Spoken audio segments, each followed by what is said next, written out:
Recently, Stewart-Haas Racing's decision to sell charters at a reduced rate has shaken up the market, slashing prices by almost half. This unexpected move has sparked speculation about further price drops due to unknown sellers. Dale Earnhardt Jr. also shared his take on the situation in his podcast. Dale Jr. clarified that he's steering clear of purchasing a charter. Instead, he's exploring the possibility of investing in an existing team or charter. In today's episode, we'll understand the intricacies of NASCAR's charter system. We'll analyze the strategic moves by Dale Earnhardt Jr. and his approach to investment in NASCAR.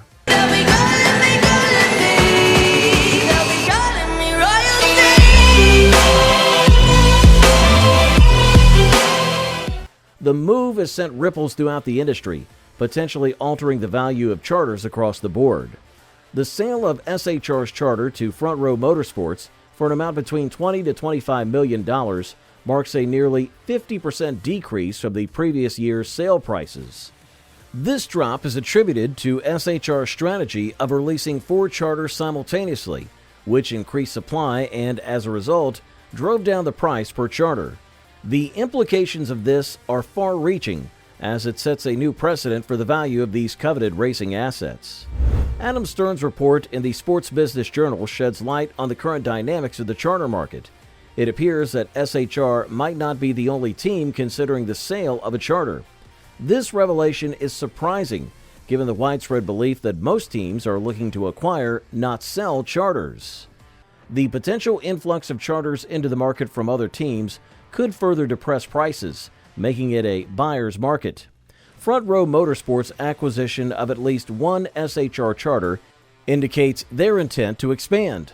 Other teams like 23XII and Trackhouse have also shown interest in the SHR charters. Trackhouse in particular has a strong incentive to grow rapidly. Legacy Motor Club's potential interest in purchasing a charter aligns with their recent growth after joining Toyota Racing Development. Brad Keselowski of RFK Racing has expressed interest in a third charter, although financial constraints may be a limiting factor.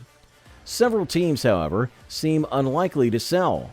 CrossSpy, having secured drivers Michael McDowell and Corey LaJoie, appears to be in expansion mode rather than contraction. Richard Childress Racing, with stars like Austin Dillon and Kyle Busch, and even rumors of acquiring a third charter for Noah Gragson, is certainly not in the selling mood. Team Penske, with Ford's backing, is also expected to retain their charters. JTG Daugherty, despite changes in ownership, has recommitted to driver Ricky Stenhouse Jr., suggesting they are not looking to sell either. This leaves us with a few possibilities for the mystery sellers. Rick Ware Racing stands out as a potential candidate. Despite improvements in performance, they remain toward the back of the pack. Speculatively, they could choose to sell the 15 charter and concentrate on their flagship number 51 car, driven by the promising Justin Haley.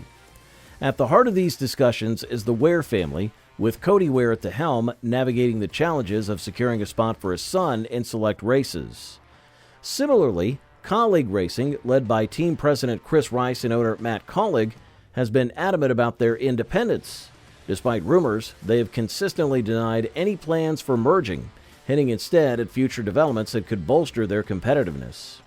The financial aspect of racing is an ever-present concern for teams like Pollock Racing. In a strategic move, they shifted A.J. Allmendinger to the Xfinity Series, allowing drivers with financial backing such as Ty Dillon and Derek Kraus to take part-time roles in car number 16. This decision reflects a broader trend in NASCAR, where funding often dictates driver selection. Colleague Racing, while not actively seeking to sell, remains open to proposals that could enhance their operations. Stewart-Haas Racing presents a unique case. With Gene Haas's wealth and Tony Stewart's diversified interest, their decision to sell all 4 charters seems driven by a desire to exit the sport rather than financial necessity. This raises questions about the timing of such sales, especially when charter values are expected to increase following the next charter agreement. The upcoming charter agreement is anticipated to grant teams a larger share of revenue, making it an opportune time to hold on to assets rather than sell. For teams already invested in NASCAR, patience could lead to greater financial rewards, with charter values predicted to rise in 2025. Dale Earnhardt Jr.'s perspective on the charter situation offers insight into the mindset of a racing legend. On his podcast, Dale Jr. reiterated his stance against purchasing a charter. Instead, he expressed interest in investing in existing teams or charters, a move that aligns with his focus on family and legacy rather than short-term profit. I'm not buying a charter and putting millions of dollars away into something that I can't then recoup or sell for a profit.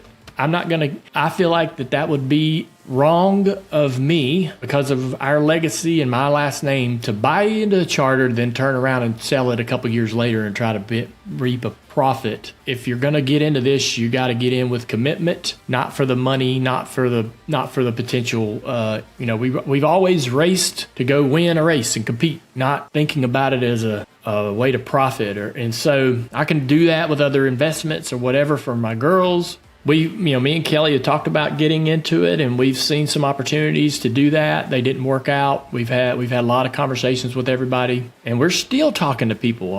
To be quite honest with you, we're still like at the table talking to different teams about maybe partnering or investing or getting. We're always like open to hearing what somebody thinks about what a partnership with us would look like. But none of them to this point have been like, oh man, that's a win for everybody. That's it. We got to get on that. That's a perfect match, man. That's exactly what we're looking for. Yeah. Fans have a strong desire to see Dale Jr. take his legacy to the highest level of NASCAR racing by owning a Cup Series team. They want the Earnhardt brand to be at the forefront, not just a behind-the-scenes investment. The emotional connection fans have with the Earnhardt name is powerful, and without it, the interest may wane. In the last generation of cars, many pointed to Chase Elliott as the top contender. With an impressive 7 wins over a span of 3 to 4 years, his dominance was clear. Before Elliott's rise, Jeff Gordon was often hailed as the best, a master of road racing in the NASCAR Cup Series. Yet with the introduction of the next-gen cars, the playing field is leveled, and it's become challenging to pinpoint the best overall road racer. Considering a different perspective, you might argue that while Tyler Reddick is a talented driver, this weekend at Sonoma is particularly noteworthy because it's the one road course that has eluded Reddick's mastery. Should he conquer Sonoma, he could very well claim the title of the undisputed king of road courses.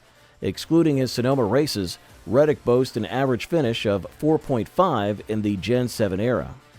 Including Sonoma, however, his average plummets due to finishes outside the top 32 in both starts. Reddick's struggle at Sonoma is an anomaly in his otherwise stellar road course record. It's only a matter of time before he cracks the code at this challenging track. Perhaps this weekend will mark that breakthrough. Don't forget to click the like button and also smash that subscribe to the channel for more future updates. Until then, keep exploring, and we'll see you during the next video. Thanks so much for watching, everybody.